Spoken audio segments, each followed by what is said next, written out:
Assalamualaikum warahmatullahi wabarakatuh. Kembali lagi di channel Portal Dimensi dan tentunya masih bersama saya Kang Slamet di sini. Kali ini Kang Slamet akan membawakan cerita yang berjudul Teror Villa Angker. Cerita ini ditulis oleh Ramdan Nahdi. Sebelum kita masuk ke ceritanya, buat kalian yang belum subscribe channel ini, tekan tombol subscribe-nya terlebih dahulu dan tekan tombol notifikasinya agar kalian tidak ketinggalan cerita terbaru dari Portal Dimensi. Gak usah berlama-lama lagi, langsung saja kita masuk ke ceritanya. Teror Villa Angker.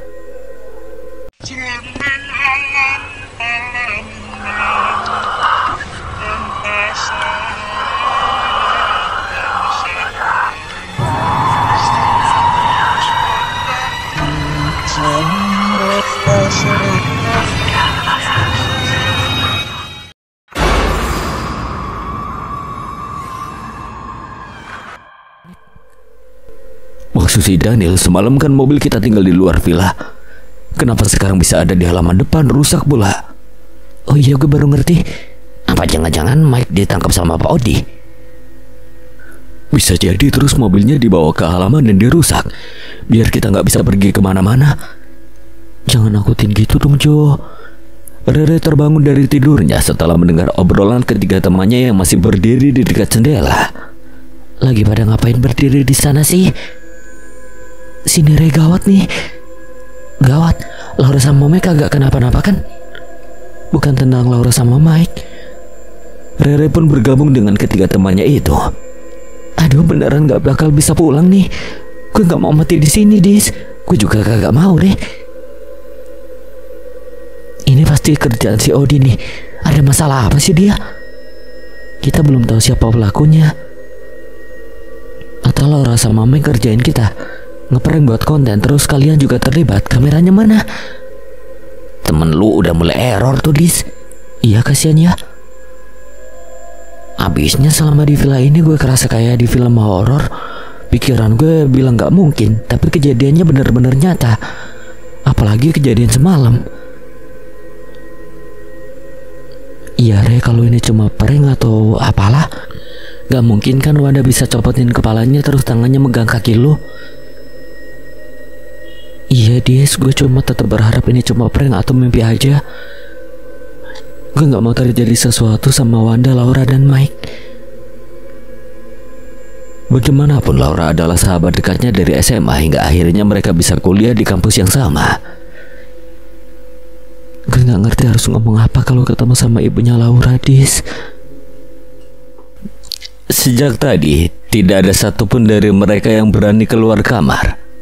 Mereka hanya duduk saja sambil memandang wajah satu sama lain. Jadi kita harus ngapain? Nggak mungkin kan kita begini terus, diem doang sementara teman-teman kita yang hilang entah kemana lagi butuh bantuan kita. Spontan semua pandangan mata menatap ke arahnya. Aneh rasanya, perempuan yang biasanya egois bisa mengucapkan kata-kata seperti itu. Menurut lo sekarang kita harus gimana, Re? Cari Wanda, Mike sama Laura selagi terang. Cari kemana?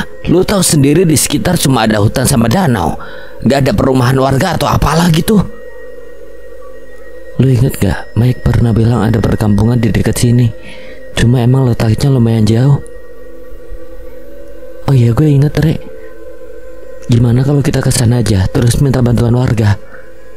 Kalau kita tersesat di hutan gimana? Pilihannya cuma satu, Jess. Lo mau mati di sini atau berusaha untuk pergi dari sini dan minta bantuan?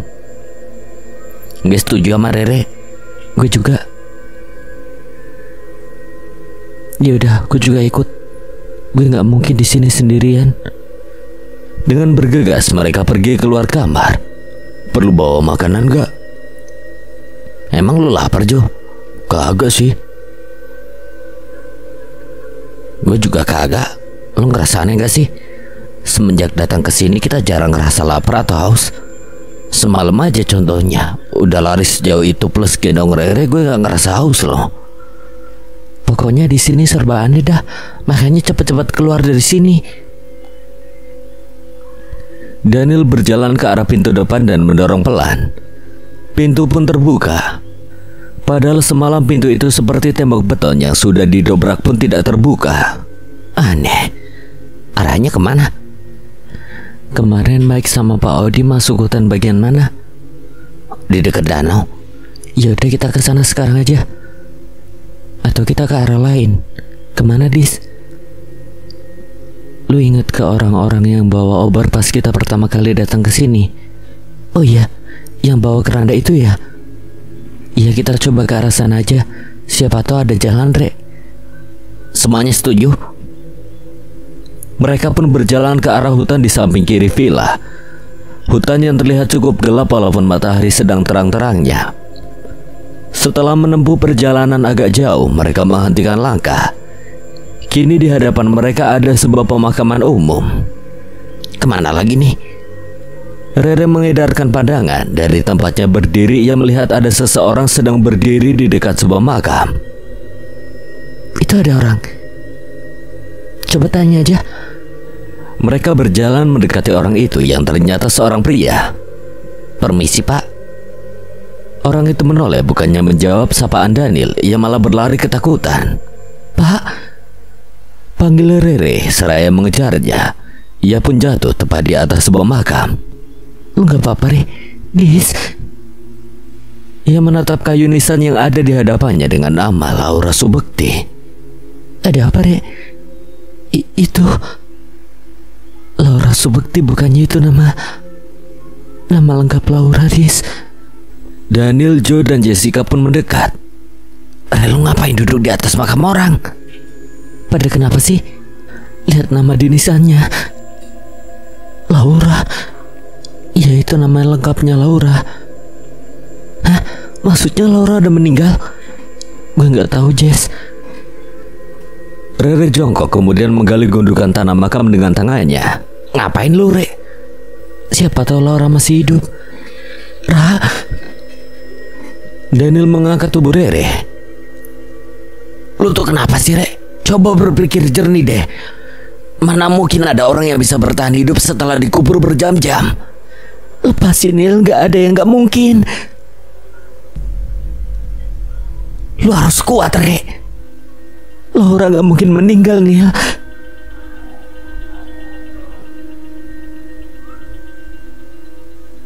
Maaf. Makasih. Coba kesini. Wanda Farani. Itu nama lengkap Wanda, Jo. Jo pun berjalan ke makam sebelahnya. Sudah bisa dipastikan itu adalah makam Mike. Tertulis dengan jelas di kayu nisannya, Michael Warmanto. Jadi mereka semua sudah meninggal. Kalau diperhatiin dari gundukan tanahnya sih kayaknya masih baru. Bisa jadi ini cuma makam palsu padahal mereka masih ada di satu tempat. Bener juga sih. Menurut lu gimana, Re? Gue lagi kagak bisa mikir sekarang, Dis. Gue juga berharap ini cuma makam palsu. Jadi sekarang gimana? Apa perlu kita gali makamnya? Gak usah, Jo. Balik ke rencana awal aja. Cari rumah penduduk. Oh, oke. Tadi orangnya lari ke arah sana. Mending kita coba ikutin. Mereka pun berjalan melewati deretan makam. Rere sempat kehilangan keseimbangan. Beruntung Daniel yang berjalan di belakangnya bisa menahannya hingga tidak terjatuh. Lu gak apa-apa, Re? Gak apa-apa, Niel. Mereka lanjut berjalan memasuki hutan. Tak terlihat ada jejak dari orang yang tadi lari. Tidak ada juga jalan setapak. Hanya ada deretan pohon yang rapat, sehingga membuat kondisi menjadi gelap. Lewat sini? Iya. Cukup lama mereka menyusuri hutan. Tidak ada tanda-tanda rumah warga. Jessica pun sudah terlihat kelelahan. Boleh istirahat bentar gak? Yaudah, istirahat dulu aja di sini. Mereka pun beristirahat duduk di bawah pohon. Re. Ya, Dis. Feeling lo Laura masih hidup apa enggak? Masih, Dis. Gue ngerasa mereka semua masih hidup. Sama berarti. Cuma gue gak yakin Wanda masih hidup. Kemarin lu yakin banget dia hidup. Sekarang kok berubah? Gak tau Nil, gue ngerasa kemarin itu bukan setannya yang nyerupain Wanda, tapi dia beneran yang udah jadi setan. Bener juga sih, Wanda bilang sama gue pergi ke danau, dicari gak ketemu, terus tiba-tiba ada di dalam kamar dan badannya basah. Pas gue gendong pun badannya dingin banget kayak es. Mana horor pula pas di mobil. Kemungkinan besar Wanda udah meninggal tenggelam di danau. Sekarang tinggal Mike sama Laura. Semoga mereka gak bernasib sama kayak Wanda. Iya, semoga aja. Ayo lanjut jalan. Joe mengambil sebuah batu kemudian mendekati batang pohon. Ia menggambar tanda silang di batang itu. Buat apa itu, Joe? Buat jaga-jaga aja. Maksudnya? Lu belum pernah naik gunung ya? Belum sih. Itu buat ngasih tanda kalau kita nggak cuma jalan muter-muter di hutan. Oh begitu. Mereka melanjutkan perjalanan. Setiap beberapa menit Joe berhenti untuk memberikan tanda di batang pohon, kemudian melanjutkan perjalanan lurus ke depan. Entah sudah berapa lama mereka berjalan dan para wanita mulai terlihat kelelahan. Istirahat dulu deh. Sekarang jam berapa ya kira-kira? Gak tahu dis, kayaknya masih siang sih. Kanopi pohonnya begitu rapat membingungkan mereka. Hanya sedikit cahaya yang masuk melalui celah-celah dedaunan. Joe bangkit kemudian memanjat pohon di dekatnya. Ngapain Joe? Ngecek sesuatu. Luar biasa, temen gue udah mirip kayak anak Ragunan. Anak Ragunan? Anak monyet maksudnya, kan di Ragunan ada monyet. Cerdas. Sementara itu Joe terus memanjat hingga hilang dari pandangan. Joe. Tak lama Joe kembali terlihat. Asli lu bikin gue panik. Sorry brother. Lihat apaan di atas? Gue lihat ada perkampungan gak jauh dari sini. Seriusan? Ya paling perlu jalan sebentar doang. Yaudah yuk. Rere bangkit dengan semangat. Mereka pun melanjutkan perjalanan. Namun dugaan Joe ternyata salah. Sudah cukup jauh berjalan, mereka belum juga tiba di ujung hutan. Lo gak salah lihat Joe? Gue lihat deket banget kok. Ini kenapa gak nyampe-nyampe ya? Coba cek lagi. Joe mendekati salah satu pohon, namun ia tidak naik ke atas, malah berdiri sambil menatap batang pohon di hadapannya. Ada apa lagi Joe? Ini ada lambang X di batang pohonnya. Berarti dari tadi kita muter-muter doang. Iya Nil. Pantes kagak nyampe-nyampe. Parah ya. Udah keluar dari villa pun masih dikerjain gini. Pusing gue. Re, lu manggil gue Dis? Kagak, dari tadi gue diem doang. Lu ya Jess? Kagak Re. Lah terus siapa yang manggil? Mana gue tahu. Suara itu kembali terdengar. Kali ini Rere sangat yakin arahnya dari belakang. Ia menengok, terlihat ada seseorang berdiri di antara pepohonan. Orang itu melambaikan tangan. Rere bangkit seraya memfokuskan pandangan. Laura? Ya Re, ini gue. Ra. Woi Re, mau kemana lu? Ada apa sih? Joe tampak bingung melihat kedua temannya berlari. Gladys dan Jessica pun bangkit dari duduknya. Kemudian mereka mengejar Rere dan Daniel. Namun usaha mereka sia-sia. Daniel dan Rere sudah hilang dari pandangan. Kemana mereka?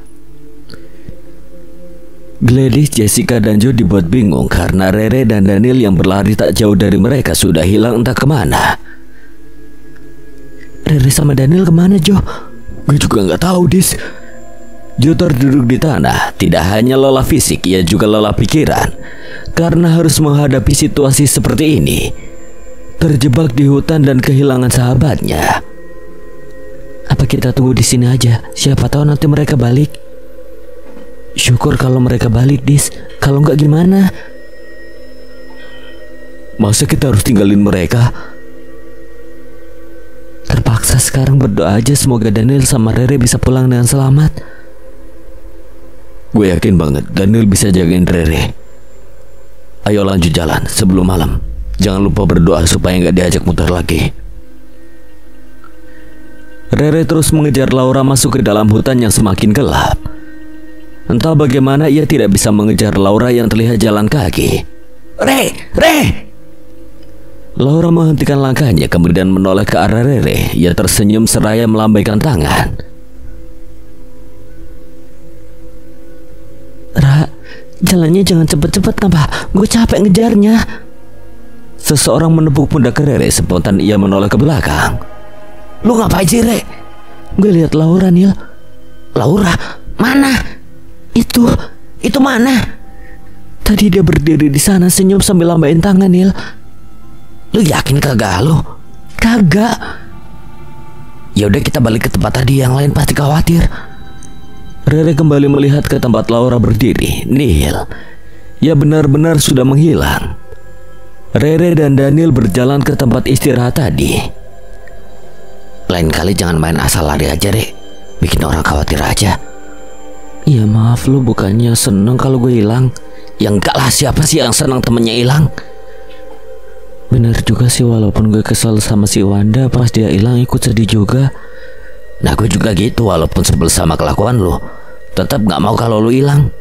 Jadi terharu gue. Ih. Mereka terus berjalan menyusuri pepohonan yang terlihat sama. Perasaan gak nyampe-nyampe dah. Ya emang gue lari sejauh apa ya? Gue juga gak sadar. Kita gak nyasar kan? Gak lucu kalau nyasar berdua sama lu pula. Nyasar bareng lu bisa jadi pengalaman terburuk selama hidup gue. Setelah berjalan lumayan jauh, Daniel menemukan batang pohon yang sudah ditandai oleh Joe. Nah, ini ada tandanya. Ya tapi kemana mereka? Masa tega ninggalin kita di hutan? Kayaknya begitu, Re. Kita ditinggal. Astaga. Gue kasih tanda tiap beberapa meter, biar kalau Daniel dan Rere lihat bisa ngikutin tanda ini. Lu yakin jalannya benar, Jo? Moga aja. Setelah berjalan cukup lama dari kejauhan, Joe melihat ada cahaya terang. Kayaknya itu ujung hutannya dah. Iya. Mereka pun mempercepat langkah. Tak lama sudah tiba di ujung hutan. Dari tempat mereka berdiri terlihat sebuah pemukiman warga. Gladys menatap ke depan, tidak terasa air mata jatuh membasahi pipinya. Lu kenapa, Dis? Gue masih berharap semuanya selamat dan kita bisa pulang sama-sama. Iya, gue juga. Mereka saling mencurahkan isi hati. Memang berat ketika kehilangan sahabat, teman kampus atau kosan dalam waktu singkat. Sementara itu langit mulai berwarna jingga. Matahari pun sudah tidak terlihat, bersembunyi di balik bukit dekat pemukiman. Ayo lanjut. Sebentar lagi gelap, kita cari pertolongan secepatnya. Iya bentar lagi gelap. Gue gak bisa ngebayangin gimana Rere sama Daniel yang masih ada di dalam hutan. Semoga aja mereka bisa keluar sebelum gelap. Mereka pun berjalan menuju pemukiman yang jaraknya tidak begitu jauh. Aduh. Rere tersandung sesuatu hingga terjatuh. Lu gak apa-apa, Re? Kaki gue keseleo kayaknya. Ya udah sini gue bantu. Kayaknya udah sore, hutannya makin gelap. Ya Re, makanya harus buru-buru keluar hutan. Soalnya kalau malam-malam masih ada di tengah hutan bisa bahaya. Lu kan sering naik gunung, pernah gak nyasar di gunung? Pasti pernah lah, Re. Ceritain dong. Waktu itu gue sama Jo plus anak kos pergi ke Gunung Salak. Nah salah satu temen gue izin mau buang air. Kita tungguin kok gak balik-balik. Kita cari dong ke tempat dia pergi. Dia gak ada. Akhirnya kita keluar jalur pendakian masuk ke dalam hutan. Ketemu? Kagak, kita udah cari lama banget, tapi dia gak ketemu-ketemu. Sampai akhirnya kita memutuskan untuk balik ke jalur seharusnya. Ternyata malah nyasar. Beruntung ada si Jo. Lu lihat sendiri kan aksinya tadi, manjat-manjat pohon. Dia juga dulu begitu, sampai akhirnya bisa nemuin jalan pulang. Dan ternyata teman gue udah ada di bawah. Kalau nggak ada dia, mungkin kita bisa mati kedinginan di Gunung Salak. Mana waktu itu tiba-tiba hujan lagi. Kerennya si Jo. Semoga aja dia bisa bawa Gladys sama Jessica keluar hutan. Harusnya sih begitu, Re. Lu capek gak, Niel? Capek kenapa? Dari tadi ngebopong gue, jadi kayak jalan bawa beban. Enggak sih, Re. Kenapa emangnya? Ya bentar lagi kan malam, daripada gue mau perlambat jalan lo, mending lu pergi duluan. Nanti gue tunggu di sini. Gue nggak bakal ninggalin lu sendirian di dalam hutan, Re. Jangan ngomong begitu. Gue ngomong serius, Nil. Pokoknya enggak, jangan maksa. Lagian kalau gue jalan duluan belum tentu bisa keluar dari hutan ini. Jadi malam ini lo mau tidur di hutan? Ya kalau emang takdirnya begitu, mau gimana lagi? Perasaan kelihatannya deket ya. Kok belum sampai-sampai juga? Iya Jess, mana bentar lagi malam lagi. Sebentar lagi juga sampai kok. Rumah warga mulai terlihat, namun anehnya tidak ada sedikit pun penerangan padahal hari sudah gelap. Joe mendekati salah satu rumah warga. Pintunya terbuka. Permisi. Yang mengintip ke dalam rumah kosong, tidak ada orang, bahkan tidak ada perabotan rumah sedikit pun. Rumahnya kosong. Di sini juga kosong. Sama ini juga. Terdengar suara dari kejauhan. Suara apa itu? Kayak kentongan kayu. Joe mengedarkan pandangan. Pintu rumah di dekat Gladys tertutup kencang, begitu pula rumah di dekat Jessica. Kini pintu di hadapan Joe tertutup rapat. Ada apa ini? Mereka masih berdiri mematung, bingung dengan apa yang terjadi. Suara kentongan itu kembali terdengar, kini diikuti suara jeritan seorang wanita. Joe. Pandangan Joe terus mengarah ke jalan utama di tengah pemukiman. Dari kejauhan terlihat ada cahaya obor. Jess, sini dah. Joe memanggil keduanya untuk mendekat, sementara matanya tidak lepas dari cahaya obor yang semakin mendekat.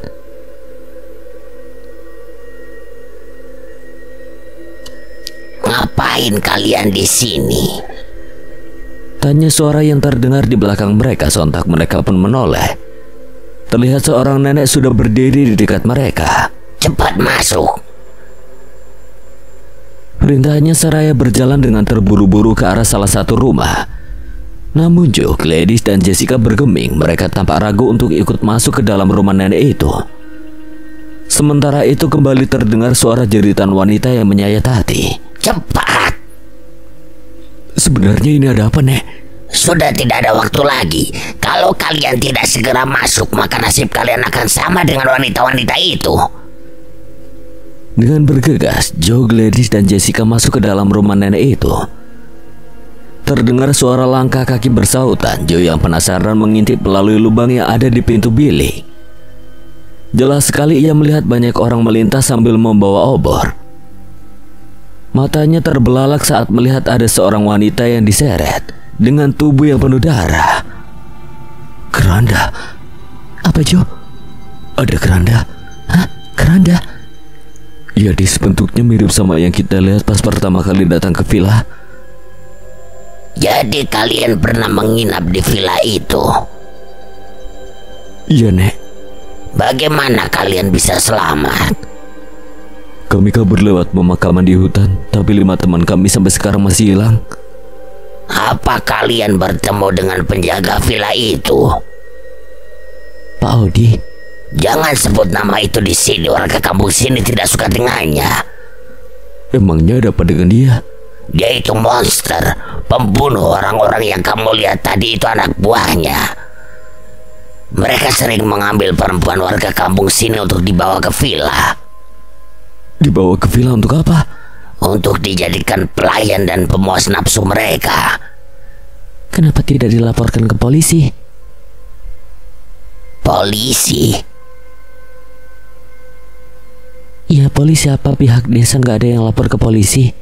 Kalian jangan bercanda. Maaf nih, teman saya benar. Kenapa nggak dilaporkan ke polisi? Jadi kalian belum sadar? Belum sadar? Pintu terbuka, ternyata Jessica yang membukanya. Jangan dibuka. Sayang, semuanya sudah terlambat. Jadi kalian di sini? Ucap Pak Audi yang sudah ada di depan pintu. Ia langsung menarik tangan Jessica keluar. Nenek itu berlari ke arah pintu, kemudian menutup pintu. Cepat pergi dari sini. Tapi Nek, teman saya ada di luar. Sudah terlambat, cepat lewat pintu belakang. Ayo, Jessica gimana Jo? Nenek bilang udah terlambat. Suara pintu rumah digedor kencang. Nenek itu tetap berusaha menahannya dengan tubuhnya yang rentah. Saya tidak akan bisa lama menahannya. Joe dan Gladys pun berlari ke belakang. Terlihat ada pintu menuju keluar. Dengan bergegas mereka membukanya. Di hadapan mereka ada kebun yang begitu gelap. Ayo, Dis. Joe kembali menarik tangan Gladys. Kemudian mereka berlari melewati kebun. Dingin, Neil. Ya kalau malam pasti dingin. Mending lo lanjut jalan aja, Neil, daripada mati kedinginan di sini. Kan dah gue bilang, jangan bahas itu lagi. Gue nggak bakal ninggalin lu sendirian di sini. Terus sekarang harus gimana? Daniel menggeser posisi duduk lebih dekat dengan Rere. Mau ngapain lu? Jangan macem-macem, Neil. Siapa juga yang mau macem-macem sama lu? Coba ulurin tangan lu. Rere mengulurkan tangannya. Daniel pun menyambut uluran tangan Rere, kemudian mengusap-usap perlahan. Udah agak angatan? Sedikit. Kalau lu masih kuat, mending kita cari tempat yang agak enakan. Di sini terlalu terbuka. Bahaya kalau tiba-tiba ada hewan buas. Gelap gini, lu yakin? Selagi malam ini gak hujan. Tuh lihat, Re. Cahaya bulannya aja terang. Ya udah, oke. Tapi lu yakin masih kuat jalan? Masih, Neil. Daniel membantu Rere berdiri. Kemudian mereka berjalan perlahan menyusuri hutan. Suara apa itu, Neil? Gak tahu. Itu apa? Kayak ada orang. Iya. Beneran orang. Daniel melihat orang yang membawa obor. Ia berteriak, tapi orang-orang itu tidak mendengarkannya.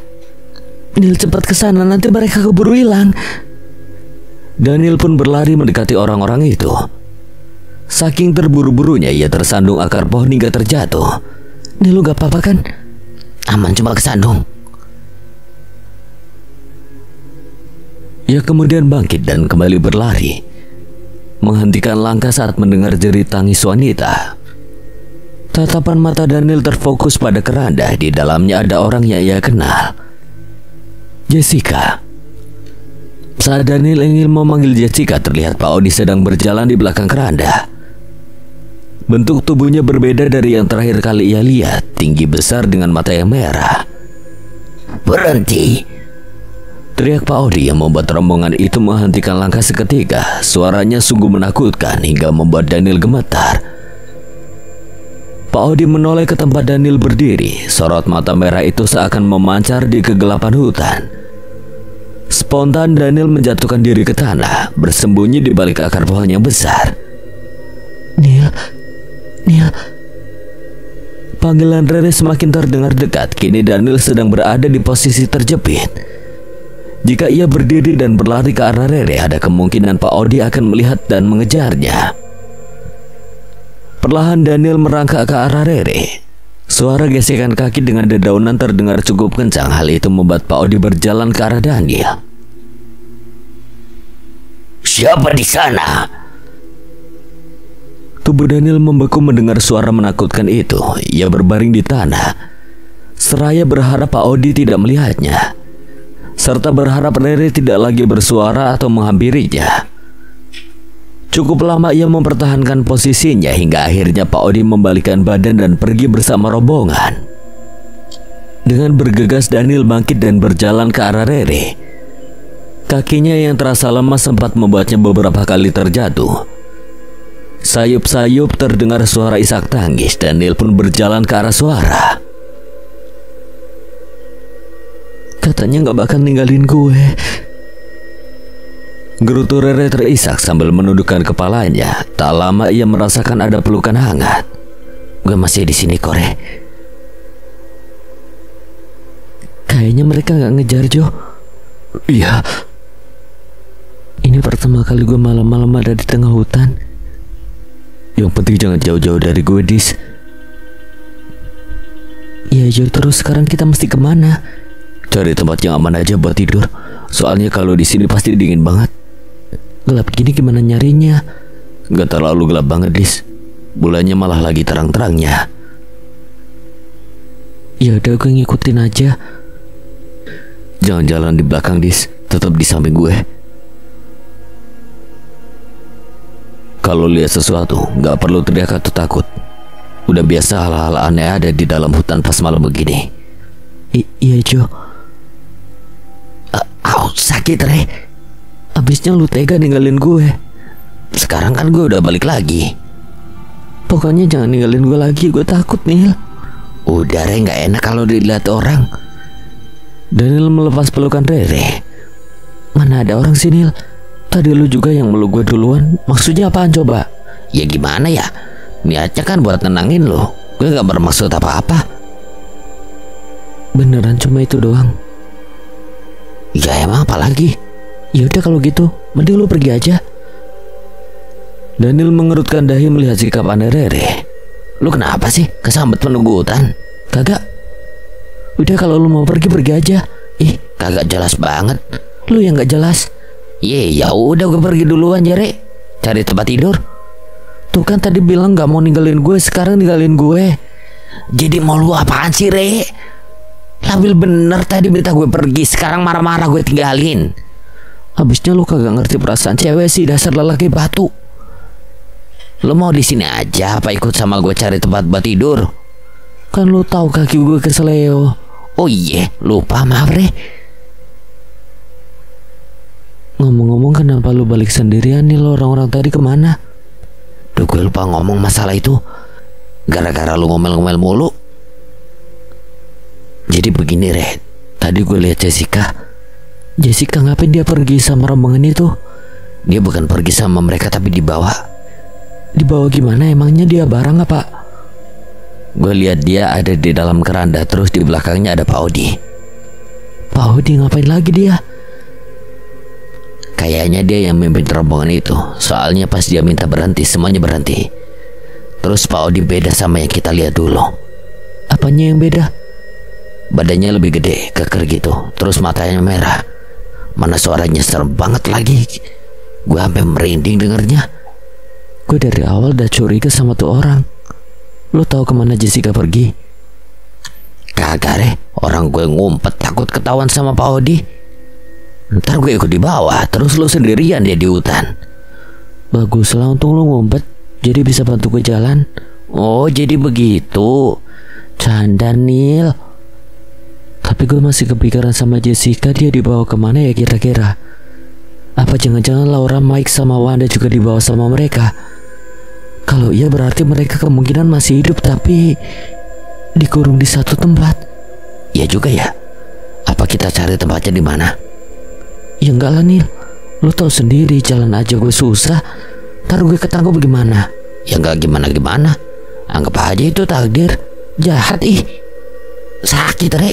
Habisnya kayaknya malam ini kita istirahat di sini deh, Re. Di dalam sana. Lo cek duluan ada apa, takutnya ada beruang. Kayaknya nggak ada deh. Ya cek aja dulu. Daniel melangkah masuk ke dalam gua. Gelap, ia tidak bisa melihat apa-apa. Daniel berteriak, "Ya, Daniel! Daniel!" Daniel tiba-tiba muncul dari kegelapan hingga membuat Rere kaget dan terjengkang. Aduh, sakit tau, Neil. Maaf. Daniel membantu Rere berdiri, kemudian mereka masuk ke dalam gua. Entah bagaimana udara di dalam jauh lebih hangat. Itu apa? Gladys menunjuk sesuatu di atas pohon. Terlihat ada seorang wanita yang sedang duduk di salah satu batang pohon sambil ongkang-ongkang kaki. Udah jangan diperhatiin, anggap aja nggak lihat. Mau kemana nih? Jo, jangan ganggu kami. Saya tidak ganggu kalian. Jo menghentikan langkah kemudian menatap wanita itu. Wajahnya yang pucat tampak jelas terlihat di kegelapan hutan. Apalagi bajunya yang sudah menjadi ciri khas bangsa kuntilanak. Pergi! Kuntilanak itu pun pergi sembari tertawa melengking. Jo dan Gladys pun bisa melanjutkan perjalanan. Jangan lewat sini. Jangan ganggu kami. Jangan lewat sini, nanti kalian akan ditangkap mereka. Siapa? Kamu sudah tahu siapa? Kuntilanak itu kemudian menghilang. Udah pergi, Dis? Beneran? Iya. Gladys membuka matanya kemudian mengintip ke depan. Benar, kuntilanak itu sudah menghilang. Dia mau ngapain, Jo? Katanya jangan lewat sini. Emangnya kenapa? Dia bilang nanti kita ketangkep. Ditangkap siapa? Mungkin maksudnya Pak Odi dan anak buahnya. Lu percaya? Percaya nggak percaya sih, Dis? Ya udah, kita ambil jalan lain aja. Kesini aja. Mereka pun berjalan ke kiri. Tiba-tiba hutan menjadi sangat gelap. Jo menatap langit, tak terlihat sedikit pun cahaya bulan. Jo, lu yakin lewat sini? Yakin aja, Dis. Jo, kayaknya mau hujan deh. Ya, kita harus cepat-cepat cari tempat berneduh. Udah hujan, Jo. Suara petir mengagetkan mereka. Jangan deket-deket pohon. Di sana kayaknya ada sesuatu. Kayak gua, Dis. Iya. Gladys melangkah perlahan, seraya berpegangan pada dinding gua. Tiba-tiba terdengar suara teriakan yang menggema di dalam gua. Kini teriakan terdengar bersautan. Ada apa, Re? Kaki gue ada yang nginjek. Re, ada yang manggil sama gue, Nil. Re, ini gue Gladys. Gladys, beneran? Iya, sama gue juga. Jo, Ini lu masih hidup ternyata. lu di mana, Jo? Gue di sini. Tadi siapa yang nginjek kaki gue, ngaku? Oh, itu kaki lu, gue kira apaan. Lu yang nginjek, Dis. Iya, maaf, Re. Lu di mana, Dis? Gladys mendekati suara Rere. Sekarang tangan gue diinjek. Lu ngapain di bawah? Tidur? Ia bangkit dan memeluk sahabatnya. Begitu pula Jo dan Daniel. Kini mereka bisa bertemu kembali. Walau dalam keadaan gelap, sungguh pertemuan yang tak terduga. Mereka pun mulai bercerita pengalaman masing-masing. Jessica dibawa sama Pak Odi. Ya, gue juga tahu. Gimana lu bisa tahu? Dia lihat sendiri Jessica dibawa pakai keranda mayat. Hah? Jessica dibawa pakai keranda? Gue kira lu tahu, kan dia jalan sama lu. Ya tadinya begitu, sampai kita nemu perkampungan aneh. Gue juga sempat lihat Pak Odi, badannya gede banget sama matanya merah. Asli serem. Bener, Nil. Sebenarnya dia itu makhluk apa sih? Hobi bener nyulik orang? Seingat gue, nenek itu bilang kalau Pak Odi itu monster dan pembunuh. Orang-orang itu dibawa sama dia ke villa, terus dijadiin pelayan sama pemas nafsu mereka. Berarti Laura, Mike, Wanda, dan Jessica ada di dalam villa dong. Oh iya, baru kepikiran. Cuma gimana bisa mereka ada di dalam villa? Kan kita pernah nyari, tapi nggak ketemu. Coba lo inget-inget, ada nggak ruangannya nggak kita cari di dalam villa? Kamar belakang. Soalnya gue, Jo, sama Mike kagak berani masuk ke sana gara-gara ada perempuan muka hitam. Nah, jangan-jangan mereka ada di sana. Jadi kita harus balik lagi ke villa. Kayaknya begitu deh, kasihan Laura sama yang lainnya. Ingat dah, pergi sama-sama, pulang juga sama-sama. Terus kalau kita semua ketangkep gimana? Ya berarti ketangkep bareng-bareng. Kalau dibunuh, mati bareng-bareng gimana? Gue sih oke aja. Sekarang tidur dulu, besok pagi kita jalan ke sana. Mereka pun tidur di dalam gua yang gelap, ditemani suara petir dan hujan yang belum juga reda. Pagi menyapa, suara ayam hutan sudah menyambut mereka. Kini bukan Jo yang bangun duluan, melainkan Daniel. Ia berjalan keluar gua, menghirup udara segar. Jarak pandangnya begitu pendek, tertutup kabut tebal. Mungkin ini efek hujan semalam. Tak lama Jo terlihat berjalan keluar. Tumben lu udah bangun, Nil. Gue gak bisa tidur ngedenger lu ngorok keras banget sampai ngegema di dalam. Namanya juga capek, Nil. Rere dan Gladys pun bergabung dengan mereka. Iya bener, itu suara ngorok berisik banget. Bagus malahan, Rek. Biar kalau ada orang atau binatang buas yang mau masuk jadi takut duluan. Sekarang rencananya gimana nih, Jo? Tunggu agak terangan, plus kabutnya hilang baru kita jalan ke villa. Lu lapar gak? Kagak, emang lu lapar? Kagak juga, dari kemarin gue gak ngerasain lapar sama haus. Iya, aneh emang di sini. Mereka pun duduk mendiskusikan rencana kembali ke villa. Joe kembali menjadi pemimpin karena pengalamannya di hutan. Emang lu ingat jalan ke villa, Joe? Ya enggak sih. Lah terus? Caranya sih gue harus manjat dah. Ia mulai memanjat pohon di belakangnya. Setelah sampai di atas, ia tidak mendapatkan sedikit pun petunjuk. Gimana, Jo? Kagak kelihatan apa-apa, kabut. Ya emang kan tadi lu sendiri yang bilang nunggu kabut hilang. Iya sih. Kalau kabutnya gak hilang-hilang gimana? Masa gak hilang-hilang sih, Rek? Siapa tahu di sini kan agak-agak. Jalan sekarang aja yuk. Seriusan lu? Ya bener kata Rere, tempat ini kan agak aneh. Terus kita sendiri pun gak ada yang tahu sekarang jam berapa. Tadi pas gue ke atas pun mataharinya gak kelihatan. Jadi daripada nanti nyampe villanya kesorean atau kemalaman, mending berangkat sekarang. Kalau lu yakin sih gue ngikut aja. Oke, berangkat. Mereka mulai berjalan menyusuri hutan. Semakin lama berjalan, kabut semakin menghilang. Mereka pun mempercepat langkah. Walaupun langkah Rere masih dibantu oleh Daniel. Enggak capek, Nil? Enggak, Re, santai aja. Tumben kalian berdua akur. Capek ribut mulu. Re, jangan terlalu kencang meluknya. Cie. Meluk juga kagak. Joe mengedarkan pandangan melihat apakah ada batang pohon yang telah ia tandai. Namun sejauh ini tidak ada satupun yang terlihat. Masih belum nemu juga, Jo? Belum, Nil. Itu ada cahaya. Wah, iya, kayaknya kita sampai di ujung hutan. Mereka berjalan ke arah cahaya itu. Semakin dekat tanahnya semakin berlumpur, sehingga langkah mereka pun sedikit terhambat. Lepasin aja, Nil.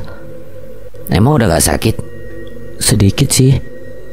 Ntar kalau jatuh gimana? Gak sakit, ini kan tanahnya lumpur. Ini kita jadi obat nyamuk doang, Dis. Apaan sih, Jo? Gue sama Rere gak ada apa-apa. Ada apa-apa juga gak kenapa-napa, Nil. Kebetulan si Rere udah lama ngejomblo tuh. Dis. Ampun, Rere. Gladys dan Joe pun tertawa sementara Daniel dan Rere terlihat kikuk. Kini ujung hutan sudah di depan mata. Tanah pun mulai sedikit berair. Joe yang berada paling depan melihat ada danau. Danau? Wah, berarti kita deket sama villa dong. Buruan, Re. Sabar, udah tahu susah. Ah, lama. Lu duluan aja. Daniel menghampiri Rere kemudian menggendongnya. Sikapnya itu sukses membuat mereka jadi bahan ledekan Joe dan Gladys. Mereka pun berjalan melewati pinggir danau hingga tiba di bagian belakang villa. Lewat pintu belakang. Coba aja dibuka nggak? Joe mendekati pintu. Pintu terbuka dengan sendiri. Seketika itu mereka menghentikan langkah dengan pandangan mengarah ke pintu, berharap Pak Odi tidak tiba-tiba muncul. Seorang wanita cantik bergaun putih terlihat keluar. Kenapa kalian kembali ke sini? Kamu siapa ya? Kok bisa kenal kami? Kalian kan pernah menginap di sini, jadi saya masih bisa mengingat wajah kalian. Gimana nih, Jo? Kami kesini mau menyelamatkan teman kami. Susah, bahkan sangat tidak mungkin. Kenapa? Karena tempat teman kalian selalu dijaga ketat. Sebaiknya kalian cari waktu yang tepat untuk menyelamatkan mereka sampai semua penjaga dan Pak Odi tidak ada di rumah ini. Gimana? Gue juga gak tahu, Jo. Kenapa kami harus percaya sama kamu? Kamu pasti anak buahnya Pak Odi. Nama saya Rianti, pemilik villa ini. Pak Odi adalah mantan pekerja saya. Berarti kamu juga terlibat menculik teman-teman kami. Kalaupun saya ceritakan, kalian tidak akan pernah percaya. Coba aja ceritakan. Tidak di sini, kalian akan terlihat kalau terus berada di sini. Lalu di mana? Ikuti saya ke dalam. Rianti membalikkan badan meminta Rere dan teman-teman masuk ke dalam villa. Namun Rere menghentikan langkah tepat di depan pintu. Ia masih tidak bisa begitu percaya dengannya. Ada apa deh? Gue masih curiga sama dia. Tidak ada pilihan lain selain harus percaya dengan saya. Kalau kita ketangkep kan bareng-bareng ini. Rere pun lanjut melangkah masuk ke dalam villa. Pintu tertutup. Lewat sini. Rianti berjalan melewati lorong pendek, kemudian berbelok ke kanan. Ternyata ia mengajak Rere dan teman-temannya menuju sebuah kamar. Tepatnya kamar belakang, tempat Mike melihat wanita berwajah hitam. Benar saja, pintu terbuka, mereka sudah disambut oleh si wanita berwajah hitam. Sontak mereka pun terkejut dan melangkah mundur menutup mulutnya agar tidak teriak. Gue bilang juga apa? Tidak perlu takut, dia tidak sejahat apa yang kamu lihat. Ayo masuk. Kamu boleh pergi. Ia meminta si wanita berwajah hitam itu pergi. Dalam sekejap sosok mengerikan itu sudah menghilang. Namun Rere dan teman-temannya masih ragu untuk masuk. Terdengar suara berisik dari lantai atas, disusul suara hentakan kaki di tangga. Cepat masuk, mereka datang. Cepat sembunyi. Rianti menyuruh mereka masuk. Kali ini tidak ada pilihan. Suara langkah kaki semakin mendekat. Tidak lama pintu pun terbuka. Beruntung Rere dan teman-temannya sudah bersembunyi. Soalnya sosok yang membuka pintu itu adalah Pak Odi. Saya bisa merasakan kalau mereka ada di sini. Mereka siapa? Anak-anak remaja itu. Mereka tidak ada di sini. Sebaiknya kamu pergi. Awas jika kamu berbohong. Kalian sudah boleh keluar. Kenapa Pak Odi tidak berani sama kamu? Kan sudah saya bilang saya pemilik villa ini. Jika kamu pemilik villa ini, kenapa Pak Odi yang lebih berkuasa? Seharusnya kamu pecah dia. Seandainya aja dulu saya lakukan itu, mungkin akhirnya tidak begini. Kenapa tidak kamu lakukan sekarang? Semuanya sudah terlambat. Terlambat. Semuanya bermula saat kedatangan Pak Odi ke sini. Rianti mulai bercerita. Semenjak kedatangan Pak Odi, suasana rumah menjadi berubah drastis. Ia dan suaminya menjadi sering ribut. Selang beberapa bulan kemudian suaminya pergi meninggalkannya. Apa yang kalian pikirkan saat melihat perempuan tadi?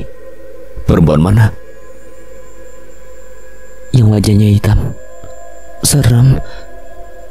Namanya Wulan, dia pembantu saya. Pembantu, kenapa wajahnya bisa seperti itu? Itu karena ulah Pak Odi. Wulan adalah orang pertama yang menyadari kalau ada yang tidak beres dengan Pak Odi. Ia sempat memberi peringatan, tapi Rianti tak percaya. Pasalnya ia tidak melihat ada yang aneh dengan sikap Pak Odi. Berkali-kali Wulan memberitahu saya, tapi saya tidak juga percaya dengan ucapannya. Sampai Wulan mendadak sakit parah. Semakin hari kondisinya semakin mengenaskan. Wajahnya menghitam dan tubuhnya terlihat kurus. Sudah banyak orang yang datang untuk menyembuhkannya, tapi tidak ada yang berhasil hingga akhirnya ia meninggal. Tiba-tiba Wulan muncul di sudut kamar sehingga membuat Rere dan teman-teman ketakutan. Tidak perlu takut.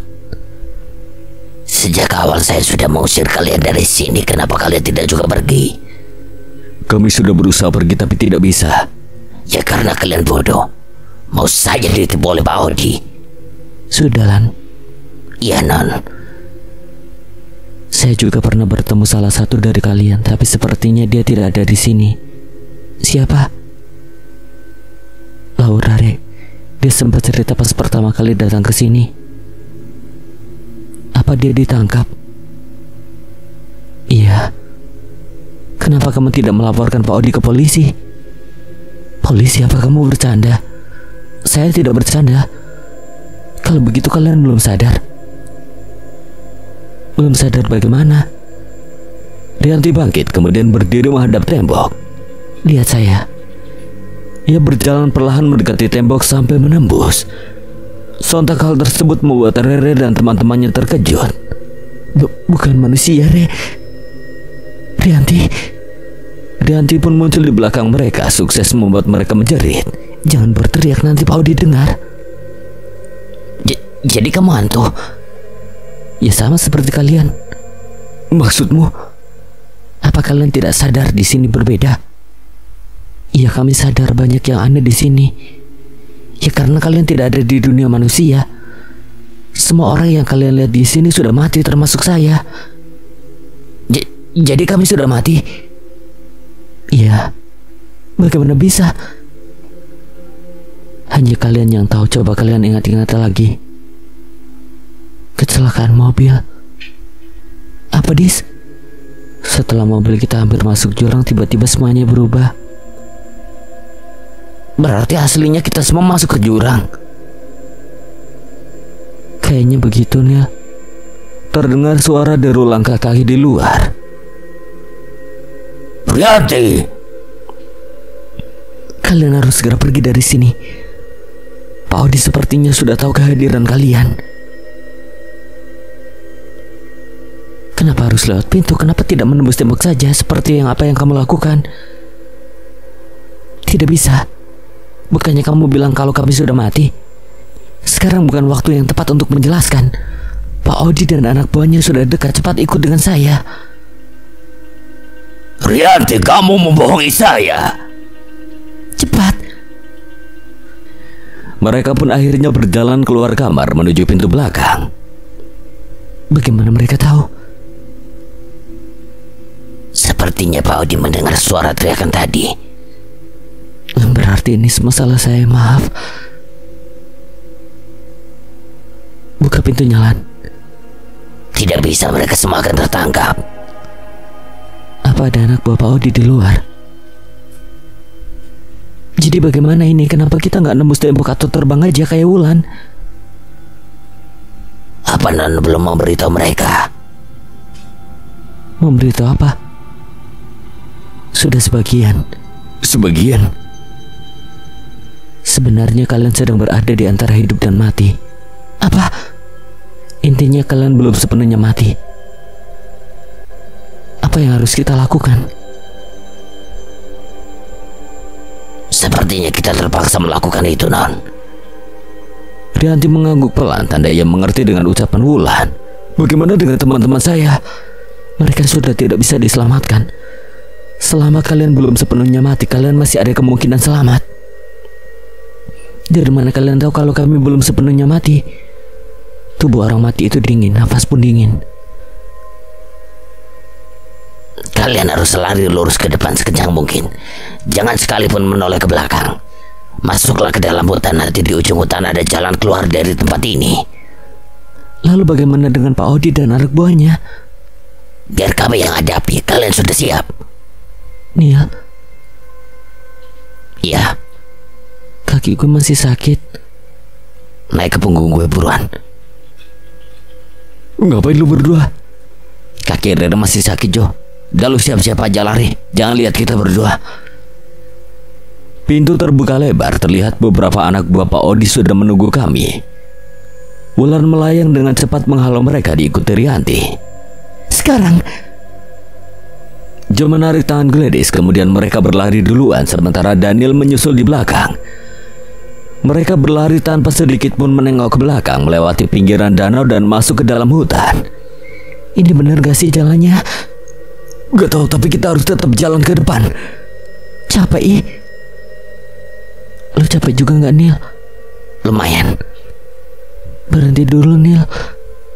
Daniel menghentikan langkah, kemudian Rere turun dari punggungnya. Lah kok turun? Gak apa-apa, biar gue jalan kaki aja. Lagian lu udah gendong gue sejauh ini. Santai aja, Re, selama gue belum pingsan. Kalau lu pingsan, ntar siapa yang mau gotong? Istirahat dulu sebentar, Jo. Jo menghentikan langkah dan duduk di dekat pohon. Gladys pun berjalan mendekatinya, sementara Daniel dan Rere duduk agak jauhan. Nil, sini! Daniel pun bangkit dari duduknya, kemudian membantu Rere berdiri. Keduanya pun berjalan mendekati Jo dan Gladys. Kita nggak bisa istirahat lama-lama, takutnya anak buah Pak Odi keburu nyusul. Lanjut jalan lagi aja. Emang lu udah bisa jalan cepat? Belum sih, tapi kalian jalan duluan aja cari jalan. Biar gue gendong lagi aja, Rek. Gak usah, Nil. Asli gue gak kenapa-napa. Udah, kalian santai aja, gue bisa jalan kok. Oke, kalau begitu jangan jalan jauh-jauh ya. Kalau capek bilang, nanti kita cari tempat istirahat yang kira-kira aman. Sip. Masih belum nemu juga ujungnya. Belum ada tanda-tanda, Nil. Lo temenin Jo aja di depan. Dia bisa sendirian. Nil, menurut lo apa kita beneran udah mati? Bisa jadi, Rek. Kok balasan lu santai banget? Ya kalau beneran udah mati mau gimana lagi? Udah takdir kita mati bareng-bareng. Rianti bilang kita ini belum sepenuhnya mati. Nah, gue juga bingung sama kata-kata itu. Dia juga bilang tubuh dan nafas orang mati itu dingin. Coba mana tangan lo? Hangat, berarti lo belum mati, Nil. Lo juga hangat, Rek. Kita sama-sama belum mati. Bukannya jalan malah pegangan tangan sambil tatap-tatapan. Rere lanjut berjalan dengan langkah pelan, sementara Daniel masih berdiri di belakang sambil menyunggingkan senyum. Ngapain berdiri di sana, Nil? Daniel pun bergerak menyusul Rere. Mereka sudah berjalan cukup jauh, tapi belum ada tanda-tanda ujung hutan. Rere dan Gladys sudah tampak kelelahan. Beberapa kali mereka meminta untuk beristirahat. Kita nyasar gak sih, Jo? Gue juga gak tahu, Nil. Mending cari tempat aman buat istirahat, takut keburu gelap. Iya juga sih. Gimana, Jo? Masih kuat jalan? Kalau gue lihat sih belum terlalu sore. Bisalah kita jalan sedikit lagi. Sanggup, Rek? Ya terserah. Yuk jalan sedikit lagi aja. Siapa tahu di depan ketemu ujungnya. Terdengar suara langkah kaki bersautan. Spontan mereka pun menghentikan langkah seraya mengedarkan pandangan. Suara langkah itu semakin dekat. Kita harus gimana nih?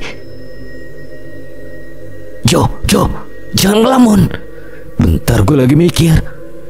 Jalan satu-satunya cuma naik ke atas pohon ini. Buruan naik. Ayo, Dis. Rere mengulurkan tangannya. Gladys pun menyambut uluran tangan Rere. Tangan lu dingin amat, Dis. Rere menarik tangan Gladys, namun sahabatnya itu malah diam, tidak berusaha naik. Buruan, Dis. Kalian naik duluan. Gue gak akan naik sebelum lu naik. Lu naik duluan aja, Jo. Terus lu gimana, Dis? Gak usah khawatirin gue, Rek. Hah? Cepet naik, Nil. Jo, percaya sama gue. Daniel pun naik ke atas pohon disusul Jo. Dis. Gladys bergeming, menatap ketiga temannya itu dengan tatapan sedih. Dari tadi gue ngerasa ada yang aneh sama badan gue yang makin dingin. Kayaknya gue udah mati beneran, Re. Jangan ngomong gitu, Dis. Ayo naik. Kalian semua harus selamat. Gladys melangkah menjauh dari pohon, berdiri menyambut kedatangan Pak Odi dan anak buahnya. Gladys melihat ke atas pohon, tempat ketiga temannya bersembunyi, kemudian mengembangkan senyum saat tatapannya beradu dengan Rere. Di sisi lain terlihat Pak Odi dan anak buahnya sedang berjalan mendekat. Ketemu juga kamu. Gladys menghela napas panjang kemudian berlari kencang. Belum sempat Rere memanggil nama sahabatnya itu, Daniel sudah membekap mulutnya terlebih dahulu. Pak Odi dan anak buahnya pun berlari mengejar Gladys. Rere menggigit telapak tangan Daniel. Sakit, Rek. Biarin, abisnya lu tega banget tinggalin Gladys begitu aja. Itu udah jadi keputusan Gladys, Rek. Mau gimana lagi? Ya kalau tadi lo teriak, bisa-bisa pengorbanan Gladys jadi sia-sia. Tapi Gladys itu sahabat gue satu-satunya yang tersisa, Nil. Yang terpenting sekarang lu jangan kecewain Gladys. Kita harus pergi dari sini dengan selamat. Kita ambil jalan mana? Yang jelas ambil jangan berlawanan dari arah Gladys lari.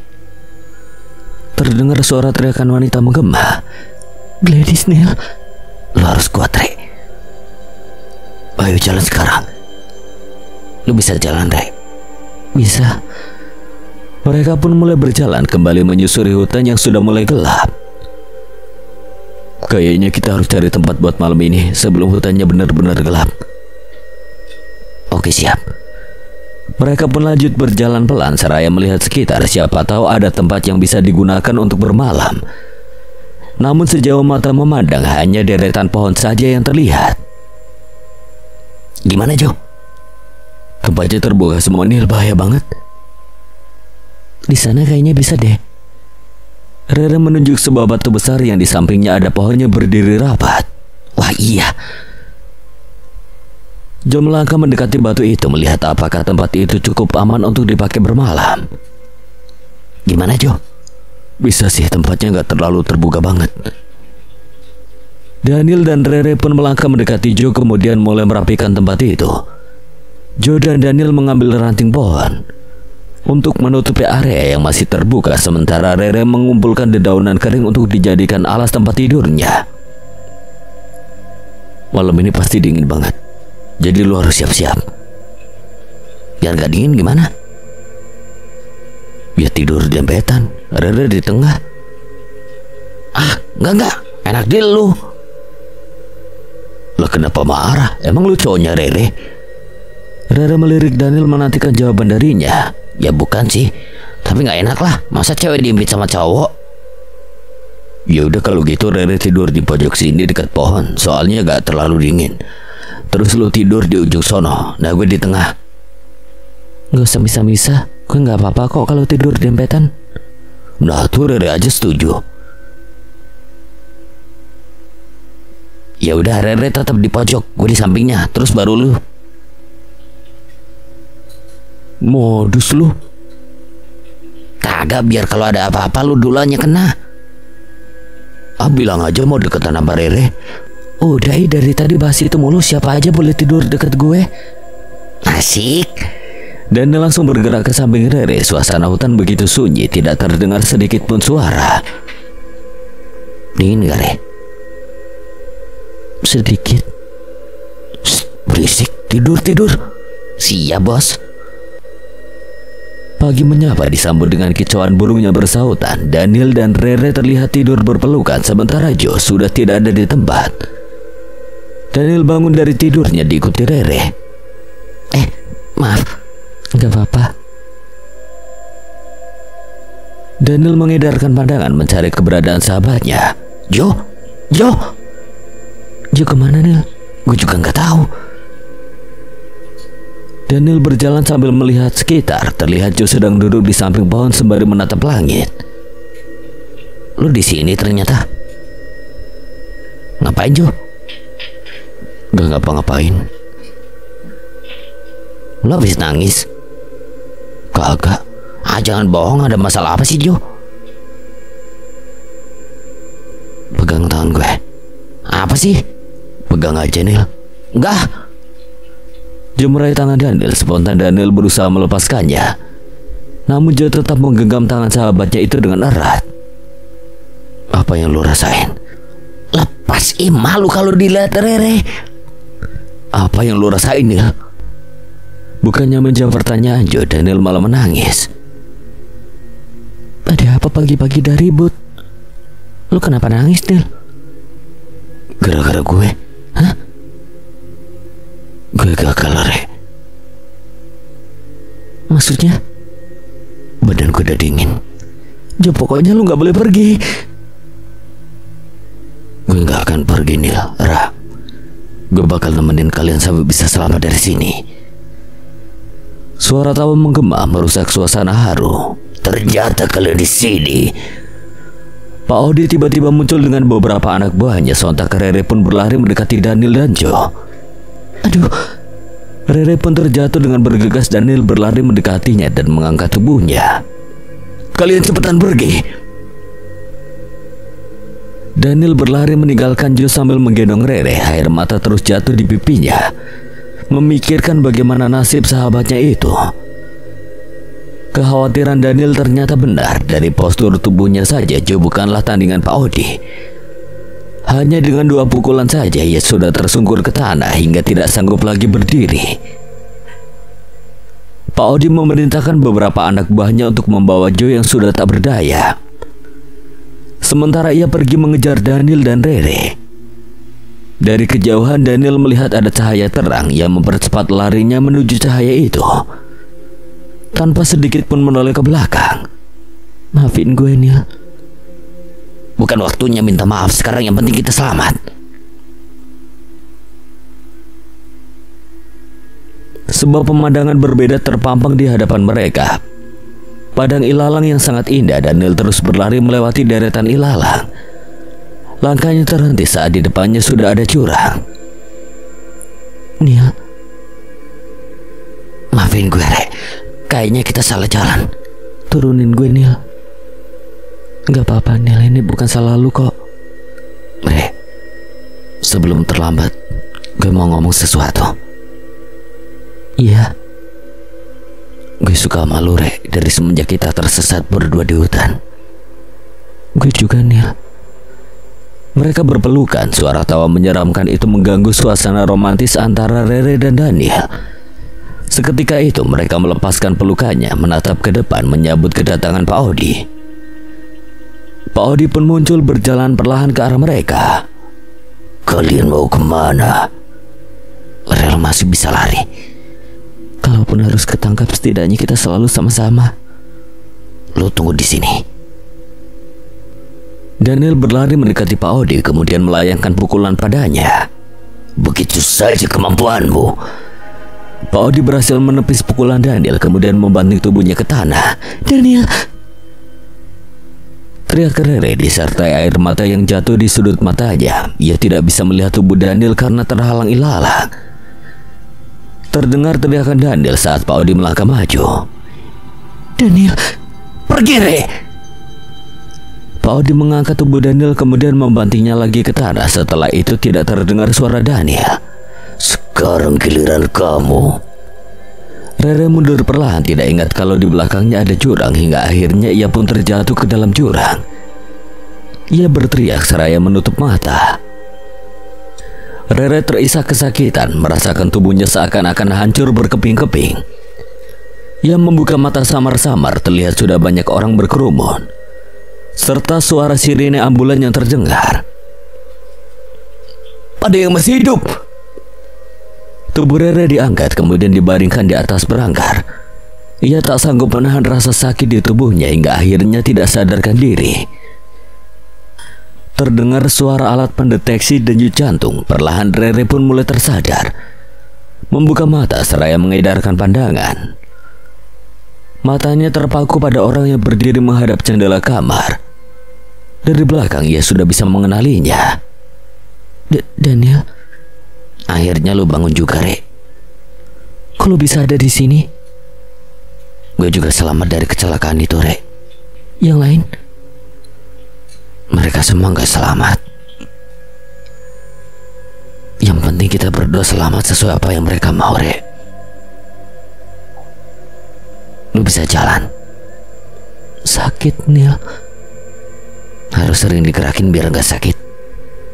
Kan gue juga baru bangun. Ya udah, sini gue bantu. Lo mau ngajak gue kemana emangnya? Jalan-jalan di taman rumah sakit. Oh, gue gendong aja ya. lo yakin? Yakin. Daniel menggendong Rere kemudian berjalan ke arah pintu. Saat pintu terbuka, sebuah cahaya menyilaukan menerpa wajah Rere. Spontan ia menutup mata. Udah sampai. Cepet amat. Lo ini di mana, Neil? Neil? Akhirnya kamu bisa bertemu teman-temanmu. Sontak Rere menatap wajah Daniel. Ternyata itu bukan Daniel melainkan Pak Odi.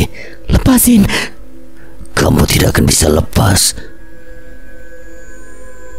Rere berteriak kemudian semuanya menjadi gelap. Re, bangun, Re. Daniel membangunkan Rere dengan menggoyang-goyangkan tubuhnya. Perlahan Rere membuka mata. Neil, gue kangen sama lo. Cailah. Ra, lo kok bisa balik lagi ke sini, Re? Emangnya ini di mana? Ini di basement villa, tempatnya Pak Odi menyimpan semua tawanannya. Hah? Perasaan tadi gue ada di rumah sakit. Lu dibawa Pak Odi ke sini? Ya lu malah balik lagi ke sini? Tadi lu yang ajak gue, Nil. Masa? Gue udah lama di sini. Beneran. Pak Odi itu sosok yang pandai mengelabui orang. Dia bisa berubah jadi siapapun. Cuma gue bingung, pas tadi meluk lu kok badan lu masih hangat sih, Rek? Ya mana gue tahu. Dia belum sepenuhnya mati. Maksudnya? Tubuhmu masih hidup, hanya saja jiwamu terjebak di sini.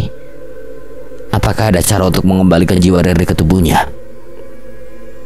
Sulit. Belum pernah ada yang berhasil lolos dari sini. Kamu tahu sendiri kan bagaimana kekuatan Pak Odi.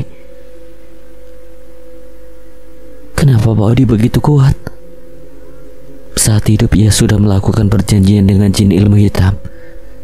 Biasanya kami sebut genderuwo. Efek dari perjanjian itu membuat Pak Odi berubah menjadi genderuwo saat ia mati. Ia diperintahkan untuk menjaga daerah sini untuk mengambil jiwa-jiwa orang yang tersesat seperti kalian. Nantinya akan dijadikan anak buah atau pelayan. Bahkan bisa saja dijadikan makanan untuk menambah kekuatannya. Makanan? Gue gak mau dimakan sama Pak Odi nih. Tenang, Re, pasti ada jalan keluar.